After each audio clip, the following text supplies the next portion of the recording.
Real stories of werewolves, of dogmen from history, from your emails, illustrated and animated with the democratizing magic of machine learning AI.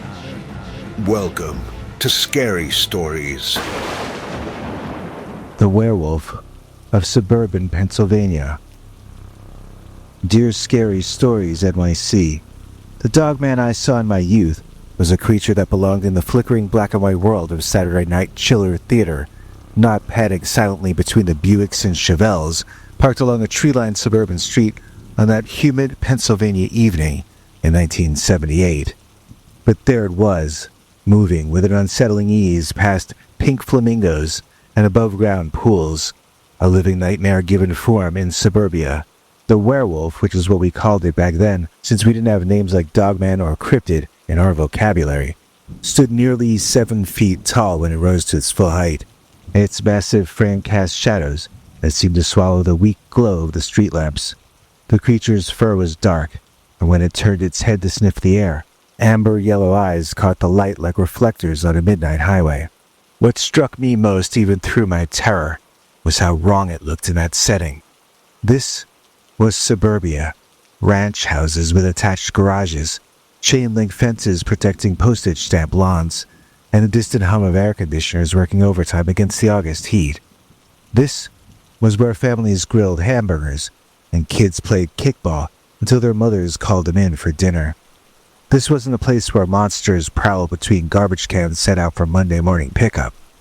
But there it was, and I was watching from Danny's bedroom window on the second floor of his family's impossible house, the one that looked like dark shadows had collided with a blue-collar paycheck. Danny was beside me, practically vibrating with vindicated excitement, whispering, See? I told you, man. I told you it was real. This all happened 45 years ago, and I still wake up some nights with the memory of those yellow eyes scanning the neighborhood like they were searching for something specific. The thing about being 14 or 15 in 1978 was that the world still held mysteries. We didn't have the internet to explain away every shadow and sound. When something defied explanation, it simply remained unexplained.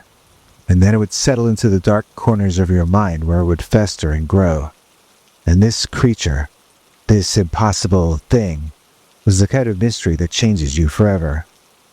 I've spent decades trying to rationalize what I saw that night, but memory has its own truth separate from logic or reason. And my memory insists that on a muggy Saturday in August, while families across Pennsylvania settled in to watch monster movies on their TV sets, a real monster walked among them, as out of place as a Gothic cathedral in a shopping mall parking lot. That was the night everything changed. The night Danny's wild stories stopped being stories and became something else entirely. The night that I learned that sometimes the most unbelievable truths hide in plain sight, padding silently past suburban driveways on feet that should have belonged to nightmares, not to the world where I rode my Schwinn to Little League practice, and I bought comic books at the 5 and 10 store. Danny burst into my 7th grade world like a character escaped from one of his favorite horror movies, all manic energy and intense stares, speaking in breathless torrents about things that made other kids back away slowly. While most kids we knew were obsessing over Star Wars and whether the Steelers would make it to another Super Bowl, Danny lived in a universe populated by vampires, werewolves, and creatures that stalked the Pennsylvania woods when decent people were asleep in their beds. I first noticed him during lunchtime, sitting alone at a table by the cafeteria windows, surrounded by a fortress of library books with titles like Lycanthropy, Myth or Reality, and The Supernatural in Colonial Pennsylvania. He was big, sweaty, and fat, with dark curly hair that always looked dirty, and he wore the same black t-shirt 3 days out of every week, a faded image of Christopher Lee as Dracula that had seen better days. What caught my attention wasn't his odd choice in reading material, but the way he talked to himself while he read, not mumbling or whispering, but having actual conversations, complete with different voices and animated gestures.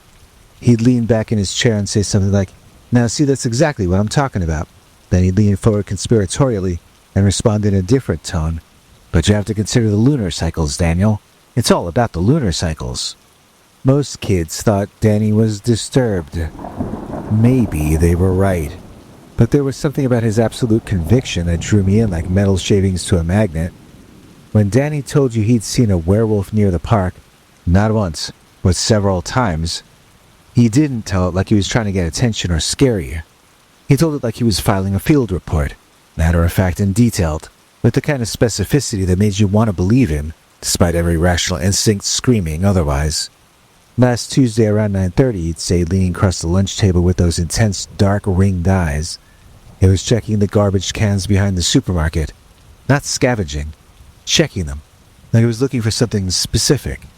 And it caught my scent. It stood up on its hind legs and stared right at me, through the chain-link fence. Had to be 7 feet tall, easy, maybe 8. And then he described the creature's hands. Because they weren't paws, he insisted. They were hands with elongated fingers and opposable thumbs, covered in coarse fur, but undeniably human in their articulation.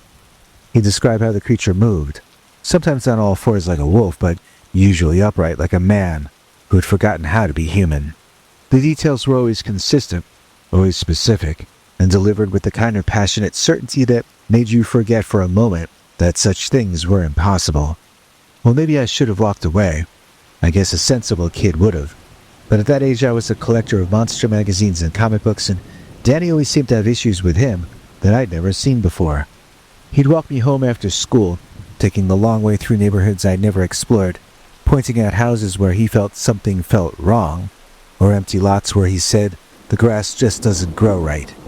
His world was full of signs and portents that most people simply didn't notice. A dead bird found in a perfect circle of withered dandelions. Scratch marks on a telephone pole that were too high and too deep to have been made by any ordinary animal. The way certain dogs would whimper and hide when we passed specific street corners. The first time Danny invited me to his house, I thought I'd gotten the address wrong. This couldn't be right. Not in this neighborhood of modest one-story homes, where the biggest architectural statement was usually a bay window or an attached garage. But there it was, on the corner of a block of perfectly normal houses. It was, I think, 3 stories above the ground, with weeping willow trees packed in tight all around it. Clearly the oldest home in the area. It looked as if the Addams family had relocated to working-class Pennsylvania. There was dark shadows on a shoestring budget. A mansion built for someone with champagne tastes, but a beer wallet. Walking up the cracked slate path felt like entering a different world. The air was cooler under the willows, and sounds from the street became muffled and distant. Even the smell was different, earthy and rich, with an underlying dampness that reminded me of old cellars and forgotten corners. Danny's parents answered the door together, which struck me as odd. "This is my friend Jimmy," Danny announced, and I could hear the pride in his voice. "I told you about him. He's the one who wants to know more about the creature." The inside of the house was even more disorienting than the outside. The front hallway stretched back further than should have been possible, given the lot size, and disappeared into shadows that electric lights couldn't quite penetrate. Danny led me through a maze of rooms that seemed to exist in defiance of architectural logic. Every room felt lived in and abandoned at the same time, as if the family had slowly been retreating to smaller and smaller spaces within their own house. But it was the sounds that really unsettled me. As we climbed the main staircase toward Danny's room, I became aware of noises coming from somewhere above us. Scratching sounds like fingernails on wood, and a soft whimpering that was human? Or maybe not. When I paused to listen more carefully, Danny grabbed my arm and pulled me along. "That's just my sister," he said quickly, not meeting my eyes. "What's wrong with your sister?" I asked, but Danny was already pushing open the door to his bedroom and already changing the subject. His room was a shrine to Christopher Lee as Dracula. Every available surface was covered with movie posters, publicity stills, and magazine clippings. Lee's aristocratic face stared down from the walls in dozens of different poses, baring his fangs, spreading his cape, fixing the camera with those bloodshot eyes. There were images from all the Hammer horror films starring Dracula, the horror of Dracula, Dracula Prince of Darkness, Dracula has risen from the grave, taste the blood of Dracula. I was inside the bedroom of Dracula's most devoted fan. But the centerpiece of the room was the bed, or rather what Danny used for a bed. It appeared to me to be a coffin, an actual wooden coffin, lined with red velvet and fitted with a thin mattress and pillow. The lid was propped open against the wall, revealing the satin interior where Danny apparently slept every night. I must have stared for a full minute before I found my voice. "Danny, is that real?" He nodded proudly. "My uncle works for a funeral home. He got it for me when they ordered the wrong size for somebody. Pretty cool, right?" Cool wasn't the word I might have chosen. Terrifying, maybe. Or disturbed. But Danny was watching me with such eager anticipation that I managed to nod and say, "Yeah, that's really something, Dan." As we settled in to look through his collection of monster magazines, the scratching sounds from upstairs continued. Sometimes they would stop for a few minutes, only to resume with renewed intensity. Once I could have sworn I heard what sounded like crying. Not the ordinary tears of a sick child, but something raw and desperate that made the hairs on the back of my neck stand up. "Shouldn't someone check on your sister?" I asked, during one particularly loud episode. Danny's parents had been moving around downstairs, their footsteps creaking across the old floorboards, but when the crying started, everything went silent. Even the normal household sounds, the hum of appliances, tick of clocks, seemed to pause. "She doesn't like strangers," Danny said, his voice barely above a whisper. "It upsets her when there are people in the house that she doesn't know." But that didn't explain why I never saw her, or was never allowed to see her, not even a glimpse through a doorway. And all the times I visited Danny's house over the next few months, his sister was always completely hidden, like something out of those gothic novels, where mysterious relatives are locked away in attics or towers or forbidden wings. The scratching and whimpering became as much a part of the house's atmosphere as the creaking floorboards and the smell of old wood, constant background elements that everyone pretended not to notice.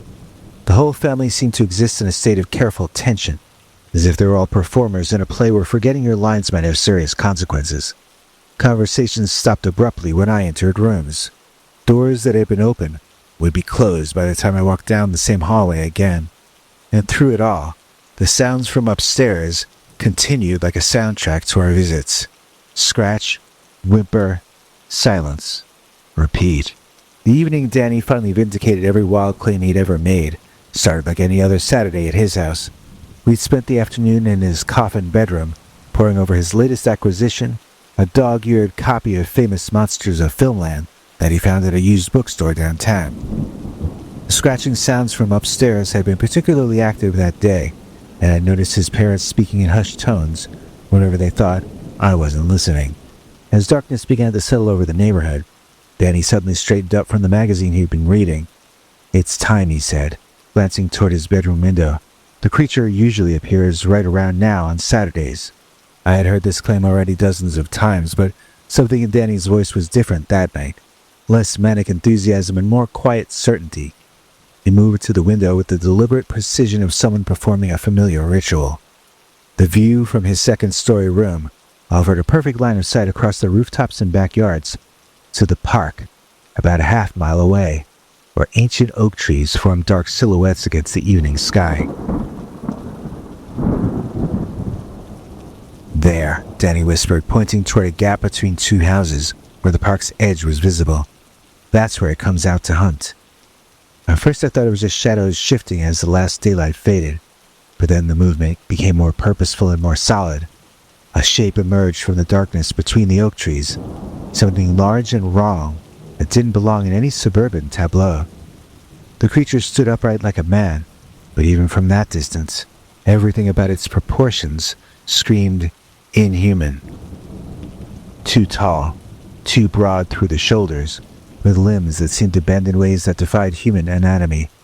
When it moved, it flowed rather than walked, covering ground with an efficiency that made my stomach clench with primal unease. "Wow," I breathed, pressing my face closer to the glass. "What is that thing?" Danny didn't answer immediately. He was watching with the focused intensity of a scientist, observing a long-awaited experiment finally proving successful. When he finally spoke, his voice carried none of his usual excited chatter. "That's what I've been trying to tell you," he said quietly. "That's the thing that lives in our woods." We watched in stunned silence as the creature moved along the park's perimeter with obvious purpose. Sometimes it dropped to all fours, moving like a wolf, but then it would rear up again onto its hind legs, standing tall enough to peer over the chain-link fence that bordered the residential area. Even from our distant vantage point, I could see that its front limbs ended not in paws, but in something disturbingly hand-like. The most unsettling aspect was how deliberately it moved. This wasn't some mindless beast wandering randomly through the night. The creature was hunting, or searching, maybe patrolling, following some internal logic that felt ancient and alien. When it paused to examine something on the ground, tilting its massive head with almost human curiosity, I felt a chill that had nothing to do with the evening air. For maybe 10 minutes, we watched this impossible thing move through our ordinary world, and then as suddenly as it had appeared, the creature melted back into the shadows between the trees, and it was gone. Neither of us spoke for a long time after that. What was there to say? Every rational explanation I carried in my 14-year-old mind had just evaporated like morning mist. Danny had not been making up stories, or seeking attention, or suffering from an overactive imagination fueled by too many monster movies either. He'd been telling the literal truth, and I just witnessed proof that the world contained mysteries far stranger and more terrifying than anything Hollywood had ever dreamed up. "We have to get closer," Danny finally said, his voice barely above a whisper. "We have to see it up close." Now the smart thing would have probably been to forget what I'd seen, to convince myself it had been a trick of shadows, or maybe some prank. But at the age of 14 or 15, with my worldview suddenly cracked wide open, the smart thing felt like cowardice.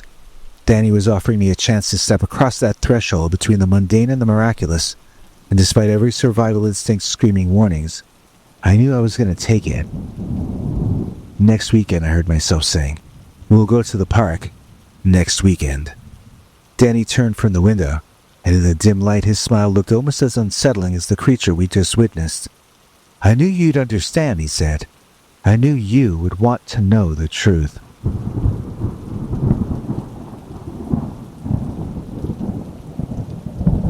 The next Saturday evening arrived gray and humid, with heavy clouds promising rain later in the night.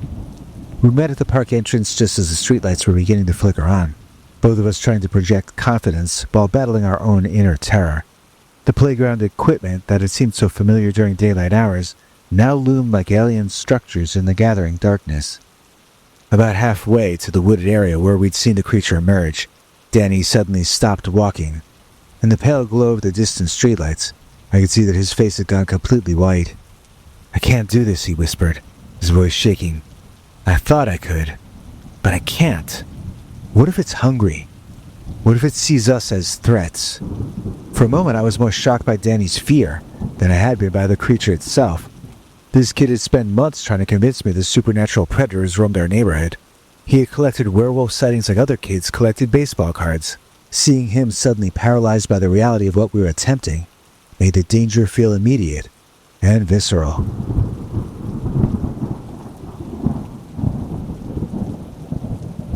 "Maybe we should just watch from the edge of the woods," I suggested, trying to keep my own voice steady. "We don't have to get close." But Danny was already backing away, shaking his head frantically. "No, this is stupid. This is dumb. This is how people get killed in horror movies.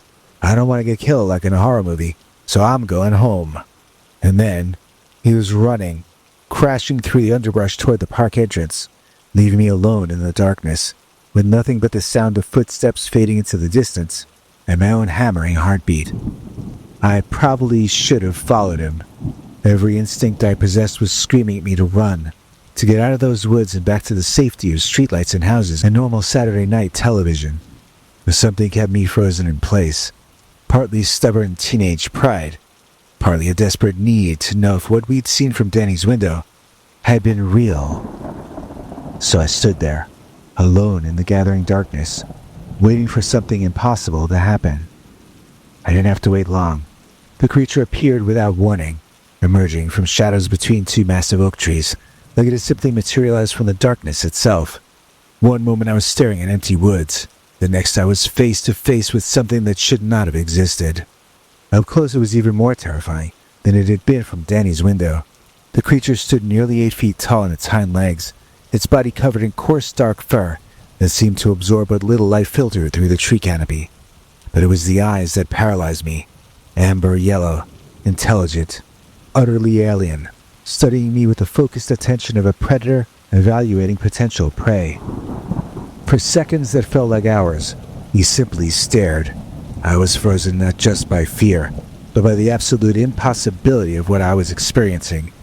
This thing belonged in nightmares, not in a suburban park where I played Little League Baseball just months earlier. Then, the creature began to circle me, moving on all fours, its massive head never turning away from my face. I could smell it now, a wild musky scent mixed with something darker. When it completed its circle, it rose again to its full height and began to sniff me systematically, starting at my feet and working its way up. The creature's breath was hot against my neck, but it leaned in to examine my scent more closely. I could see its front paws more clearly now. They were hands, just as Danny had insisted, with elongated fingers and opposable thumbs, covered in the same coarse fur, but undeniably human in their articulation and movement. When one of those hands reached out to touch my shoulder, I nearly fainted from terror. But the creature didn't attack. Instead, after what felt like an eternity of examination, it stepped back and fixed me with those yellow eyes. Then it growled. And that one noise spoke 1,000 words to me. I didn't need to be told twice. My legs, which had been frozen in fear for the past several minutes, suddenly remembered how to move. I stumbled backward, never taking my eyes off that creature until I reached the path. Then, I turned and I ran, crashing through the underbrush just like Danny had, my heart pounding so hard I thought it might burst. I didn't stop running until I reached the street. Even then, I kept looking back over my shoulder, expecting to see those yellow eyes following me through the darkness. But the creature had let me go. Whether out of mercy, indifference, or some alien code of conduct, I couldn't begin to understand. It had examined me, found me wanting, or maybe harmless, and it had allowed me to escape. And that was the last time I ever saw anything out of the ordinary in my otherwise quite boring life. The end.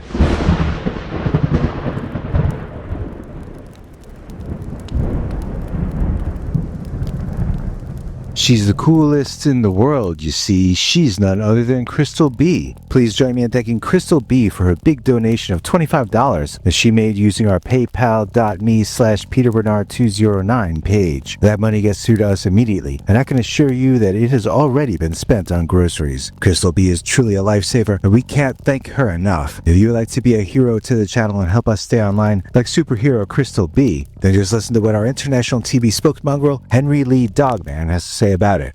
Oh, Hank. Thanks, Biggie. And thanks to all of you for watching this far. If you liked it, please click like. If you'd like to see more of our work, please subscribe. And also click that bell icon if you'd like to be notified when we put out a new episode. To become an executive producer, you can donate to us through the thanks button under each of our videos or through our paypal.me/PeterBernard209 page.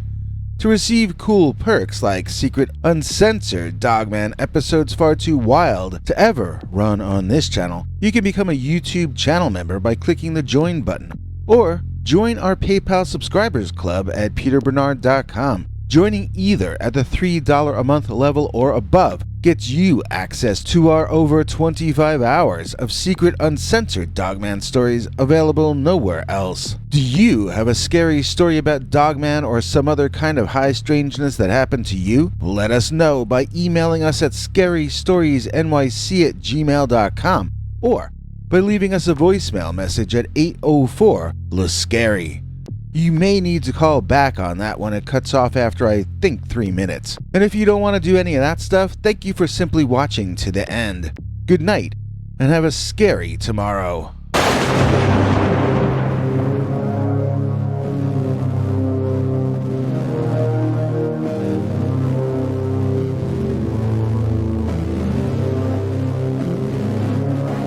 Come back for more scary stories.